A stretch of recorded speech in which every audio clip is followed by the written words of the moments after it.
make progress, the progress that Will has said he aspires to make.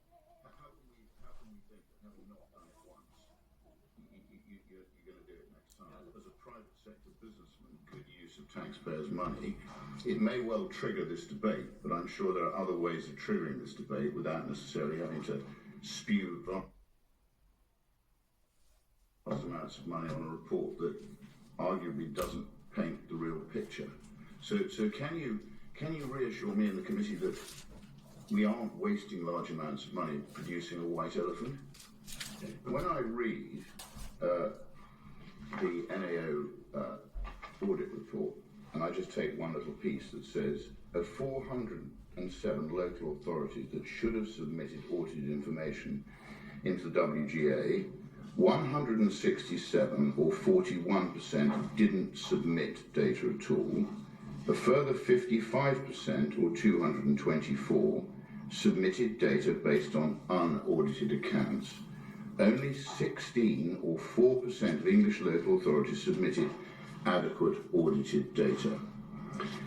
Coming on top of attending the DWP meeting, where I find that the accounts have been qualified for 37 consecutive years, talking about medical malpractice, I ask myself, if you put rubbish into a system, you get rubbish out. So how much does it cost to produce this?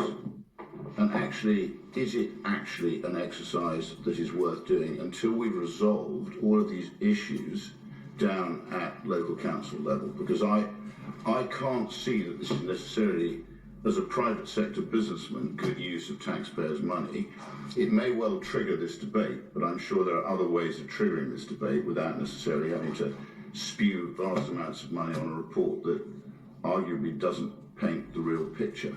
So can you reassure me and the committee that we aren't wasting large amounts of money producing a white elephant? Welcome to the committee. Thanks for the question. Let me take that head on. Look, we're the only country that does this, but we think that's good, not bad. It's not a highly expensive thing. What does it cost? Do we know? I mean, it costs the time of a small team in the Treasury of not very many people, and it's a good challenge. It really is a good challenge because I'm reducing my budget in the Treasury and I need to cut my cloth accordingly. I'm reducing the size of the Treasury. But I said it earlier and I'll say it again. The exact debate we've had on the quality of local authority finance would not be happening, I don't think, unless we exposed it through this. And to Mr. Betts's point, don't people who live in constituents, local authority areas around the country deserve to know that they've got high quality accounts where they can understand the assets and liabilities of the councils and that serve. That was going to be one of my points. And don't they? And if they emerge in another thing, that they have the quality of accounts that can help to do that merger. So I think the fact that we're having this side of the debate where we're asking, look at the size of clinical negligence over the next, over the next 50 years, look at the size of nuclear decommissioning. Is there an intergenerational unfairness in pensions? What are we doing about local authority?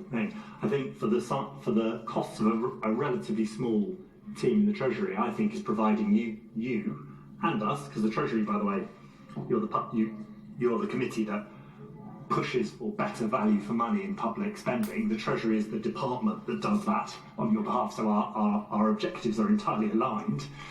So I think entirely because of that thing, I think the pretty small cost of pulling this together is asking some pretty fundamental questions that are at the base of value for money. And you don't have to save much money off the £125 billion in nuclear decommissioning, the £58 billion provision and £25 billion contingent liability on clinical negligence to make this pay for itself. Moreover, so I think it's a really good challenge, but I hope I'm sort of walking straight to we don't know the exact cost of it, but also, when we look at 23-4, where you made some aspirational to Chris's point, some aspirational sort of statements, and it doesn't seem that we've actually made the progress that we hope to make. I don't necessarily think, and today we've heard more aspirations, so I just question how does this committee know you're going to make progress, the progress that Will has said he aspires to make? How can we think that having not done it once, you're going to do it next time? Yeah, look, I think it's a really good challenge. And I won't rehearse. We think we are making progress. I think the point I'd be making in defence of the whole of government accounts is what we're saying is we've been on it. Of the 10,000 bodies we put together, we're struggling with the local authority area because the data's not coming through in quality of. I genuinely think you wouldn't even be having that conversation, and I don't think it's been pursued extensively in the select committee for MHCLG without this. So whilst it might be awkward for us to have aspirations and things, the fact that you're pushing that to allow, to Mr. Betts's point, a better service for people in local authorities in understanding their financial management, I think is a good thing. I mean, we could get rid of whole of government accounts, and I wouldn't have to come here every year and answer these difficult questions. You'll be here for another reason, James. No, I'll be. You'll be here for another reason. I'll see you in lots of different guises. But yeah, you take my point. I hope.